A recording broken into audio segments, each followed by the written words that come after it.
Bapak Ibu dosen serta guru penguji uji kinerja PPG dalam jabatan tahun 2023. Perkenalkan, nama saya Siti Nafia. Saya mengajar di SD Negeri 2 Sawo, Kecamatan Campur Darat, Kabupaten Tulungagung.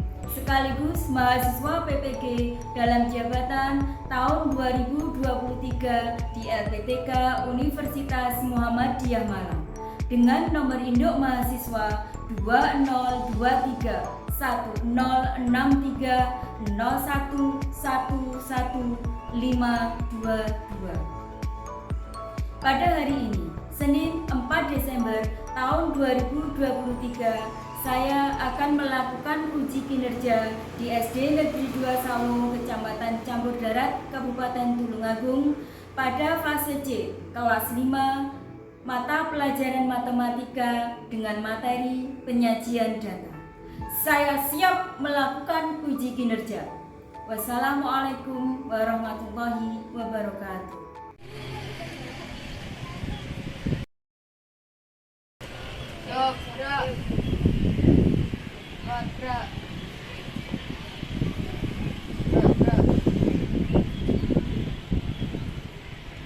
Membacakan Pancasila.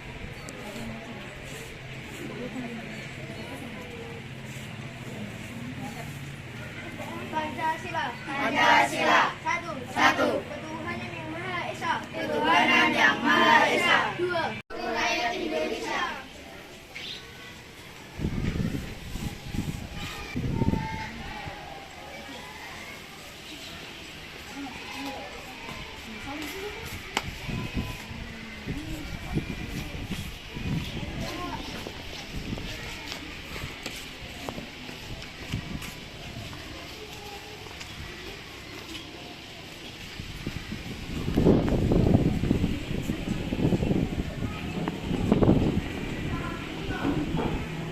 Assalamualaikum warahmatullahi wabarakatuh. Waalaikumsalam warahmatullahi wabarakatuh. Sebelum pembelajaran kita mulai, agar pembelajaran berjalan lancar dan membawa manfaat, kita berdoa terlebih dahulu. Silakan ketua kelas untuk memimpin. Doa mulai. Bismillahirrahmanirrahim. Raditu billahi rabba wa bil islami dina wa bi Muhammadin nabiyyan wa rasulah. Bagaimana kabar kalian? Baik. Hari ini siapa yang tidak masuk? Kenapa tidak masuk? Sakit. Semoga yang sakit cepat sembuh dan kita yang diberi kesehatan dapat memanfaatkan waktu untuk lebih giat belajar. Sekarang waktunya literasi. Di sini ada bahan bacaan, nanti dibaca.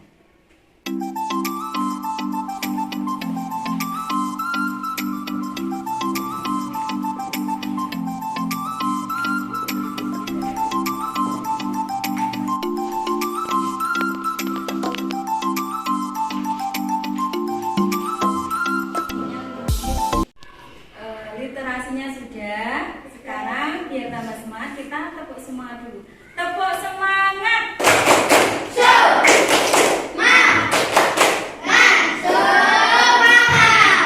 Biar tambah semangat, kita menyanyikan.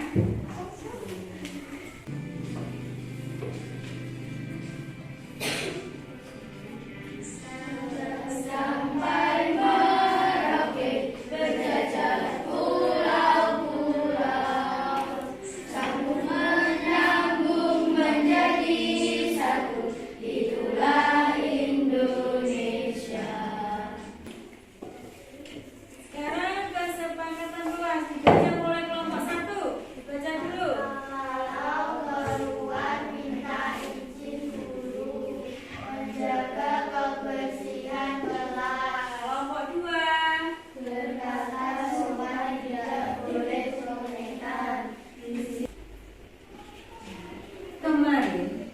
Kalian telah belajar tentang apa? Data. Data. Datanya tentang apa? Cara mengumpulkan data. Cara mengumpulkan data kemarin contohnya dengan menggunakan tabel. Cara mengumpulkan data kemarin dengan apa? Wawancara bisa, apalagi pencacahan secara langsung. Coba kalian lihat itu gambar apa? Siapa yang tahu? Di situ ada gambar tentang hasil rekapitulasi KPU pemilihan presiden tahun 2019. Maksudnya apa ya? Nah, di sini ini merupakan contoh diagram batang. Oke. Yang berbentuk kotak ini namanya diagram batang. Nah, tujuan pembelajaran kita kali ini: 1. Memahami konsep pembuatan tabel, diagram batang, dan diagram garis. 2. Mengumpulkan data. Yang ketiga, menyajikan data dalam bentuk diagram. Sekarang silakan keluarkan buku dan alat tulis kalian. Kalian tahu ini apa anak-anak? Nah, contohnya yang ini, seperti ini. Oke. Ini namanya KMS. Di dalam sini ada apa anak-anak? Ada grafik garis. Nah, grafik garis di sini menunjukkan apa kalau di KMS? Pertumbuhan berat badan. Oke, betul. Di dalam KMS ini terdapat grafik ya, yang menunjukkan pertumbuhan badan.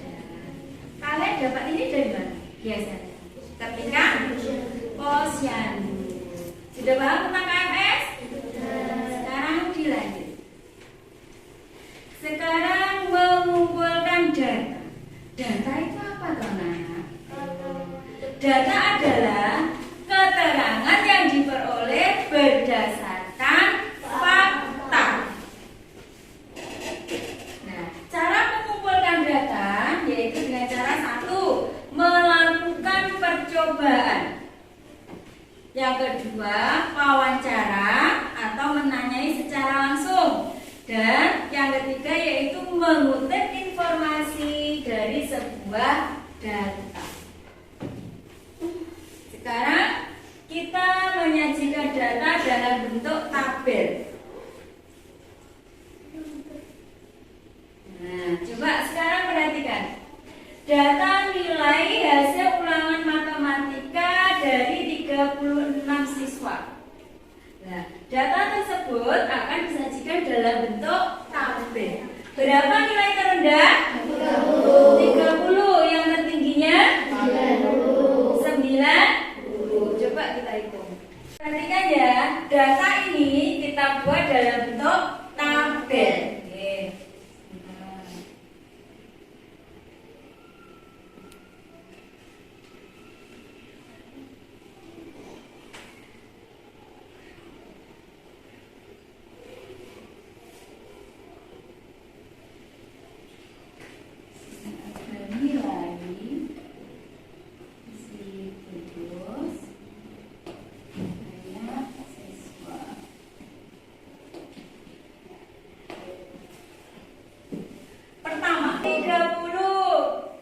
Banyaknya kurus 1, berarti ditulis di sini banyaknya siswa 1. Kemudian nilai yang rendah kedua berapa? 40. Banyaknya berapa? 2 siswa. Coba kita hitung dulu. 1, 2. Berarti terusnya kita buat 1, 2. Di sini banyaknya siswa 2. Kemudian nilai yang ketiga berapa? 50. Banyaknya berapa?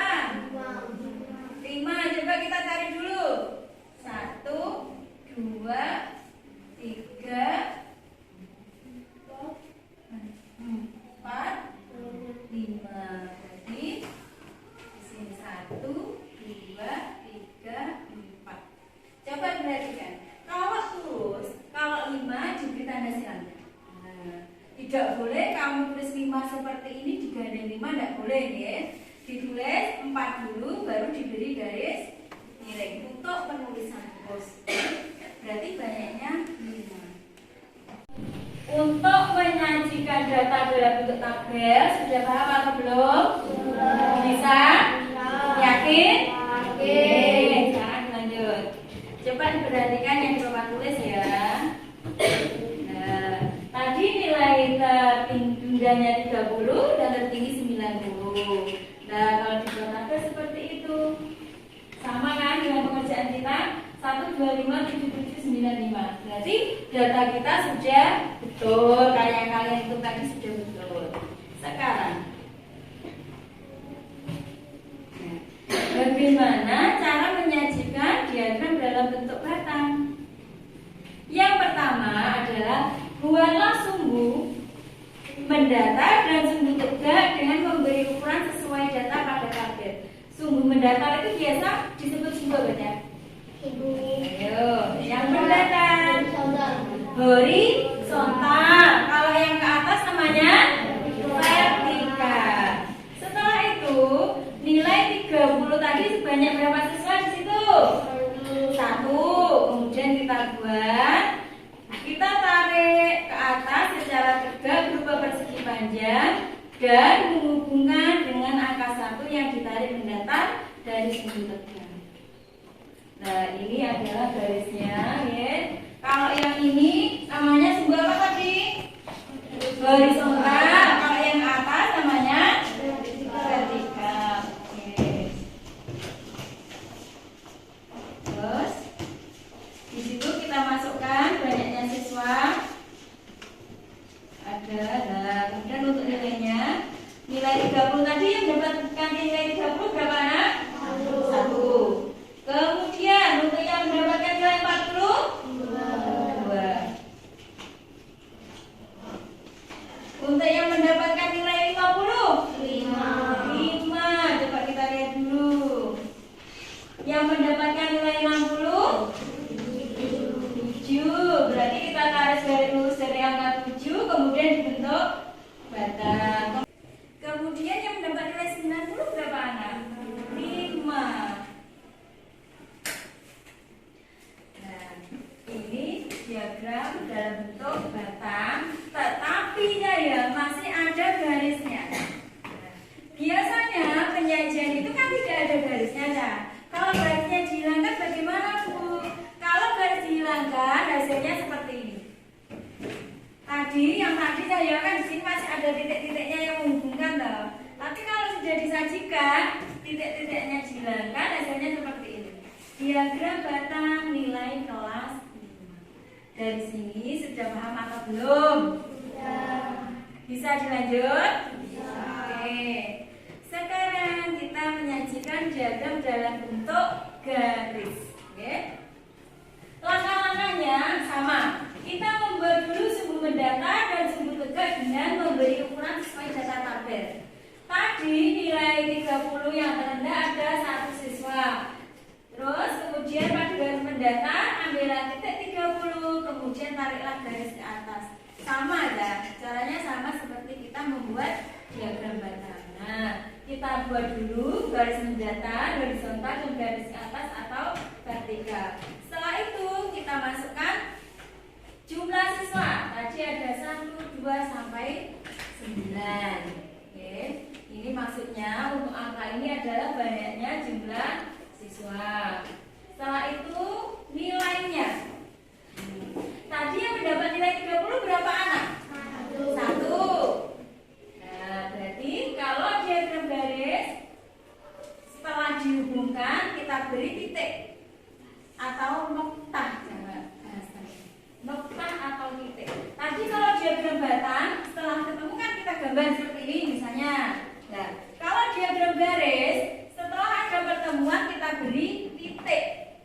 Titiknya agak besar, bisa disebut juga noktah juga bisa. Sekarang untuk yang kedua, yang mendapat nilai 40 berapa anak tadi datanya?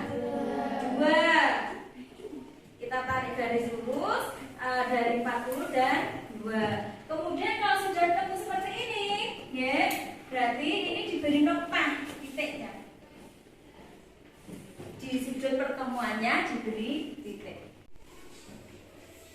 Ini berupa diagram dalam bentuk garis.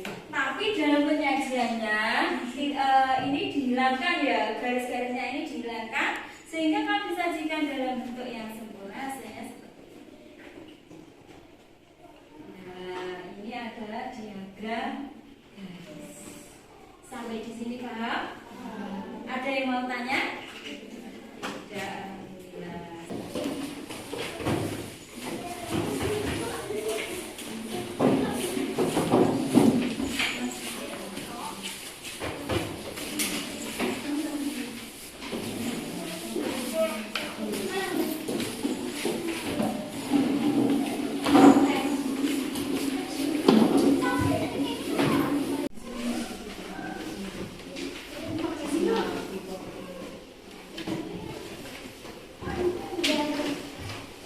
Coba perhatikan dulu untuk kegiatan kelompoknya. Untuk kelompok 1, di situ ada nama anggota kelompok ditulis. Kemudian kumpulkan data mata pelajaran favorit teman sekelasmu. Oke, untuk kelompok 1. Untuk kelompok 2, kumpulkan data ukuran baju teman sekelasmu.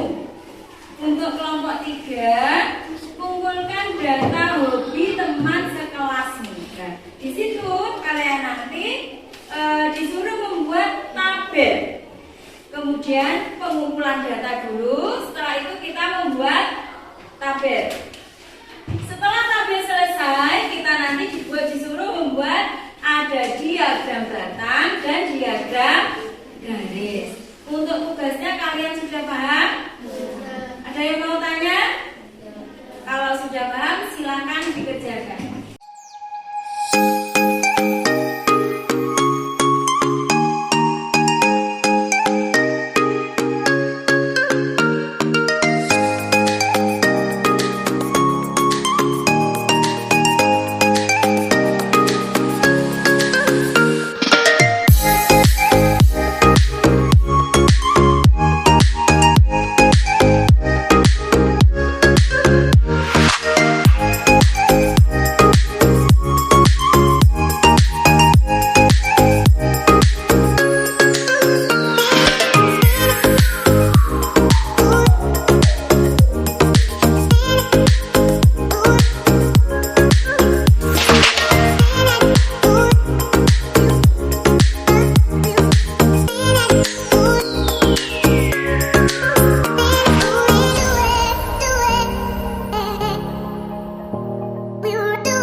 lebih mudah dalam membuat tabel. Ada yang bertanya lagi?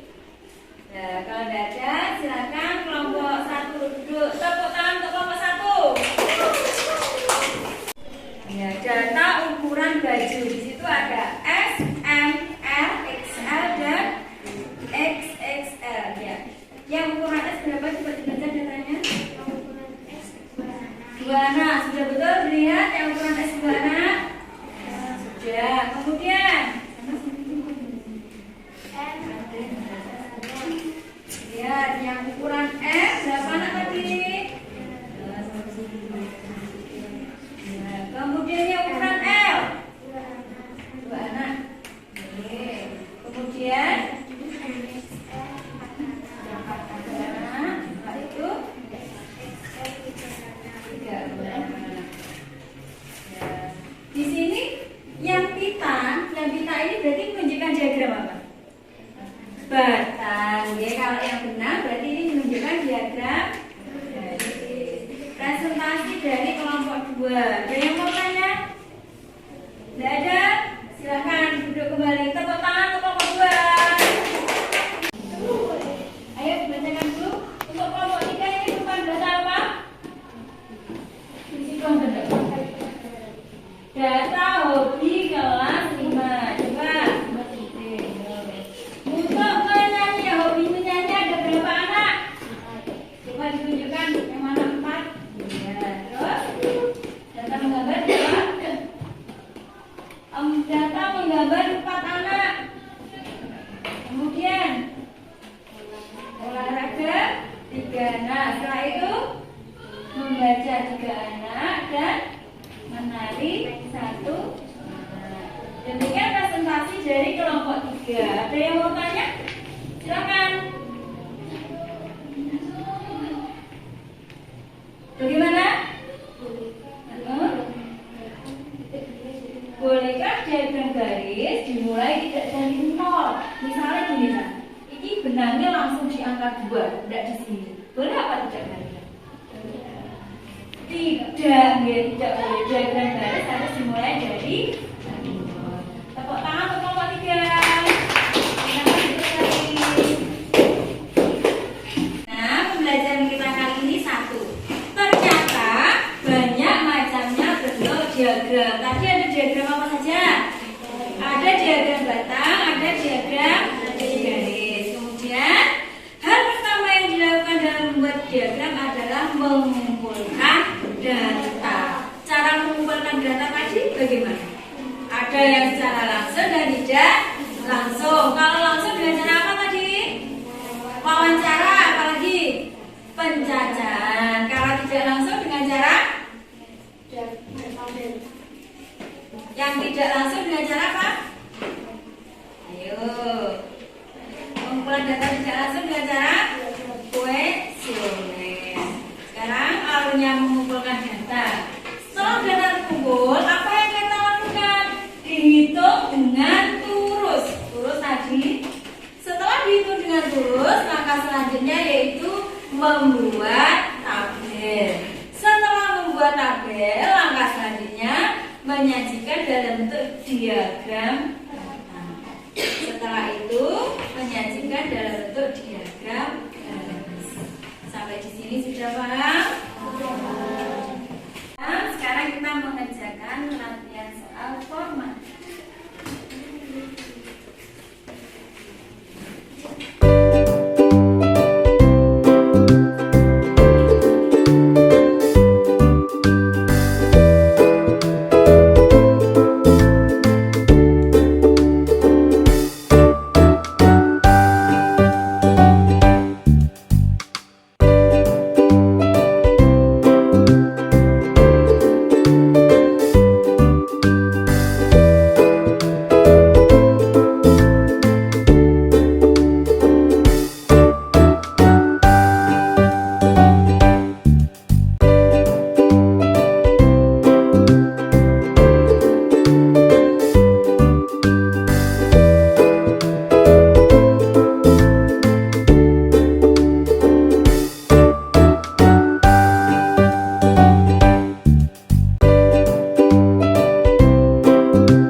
kesulitan? Tidak.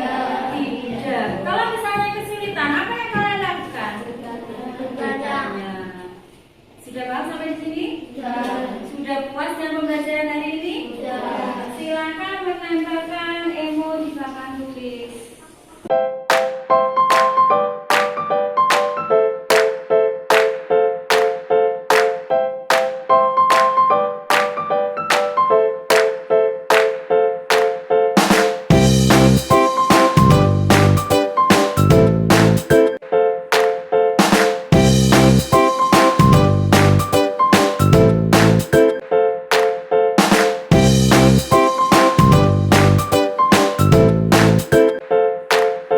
Sudah? Sekarang, untuk besok jangan lupa membawa busur dan jangka untuk membuat diagram lingkaran. Bisa bawa apa anak-anak? Busur, apalagi? Jangka. Kita akan belajar tentang diagram lingkaran. Sekarang pesan moralnya untuk kita, budayakan budaya kita yaitu satu, senyum. Senyum itu berpahala tetapi sangat sederhana. Berarti beda, setiap kita bertemu dengan orang, senyum, jangan cemberut, tapi juga jangan terlalu banyak senyum. Oke? Kemudian yang kedua, sapa. Ucapkan salam, mewujudkan keakraban. Bila kita bertemu dengan teman, dengan orang yang lebih tua ataupun anak-anak, kita juga mengucapkan salam. Yang ketiga, dengan salam kita berjabat tangan. Kalau bertemu teman, bertemu dengan orang yang lebih tua, kita berjabat tangan merupakan untuk menumbuhkan rasa persaudaraan. Sampai di sini ada yang mau tanya? Kalau tidak, silakan berkemas.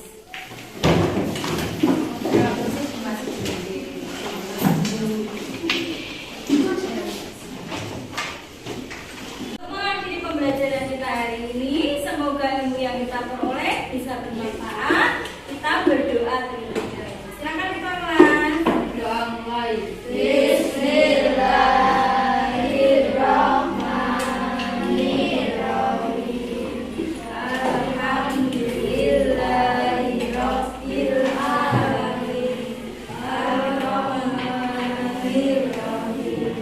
Demikian pembelajaran kita hari ini, semoga bermanfaat dan terima kasih. Wassalamualaikum warahmatullahi wabarakatuh.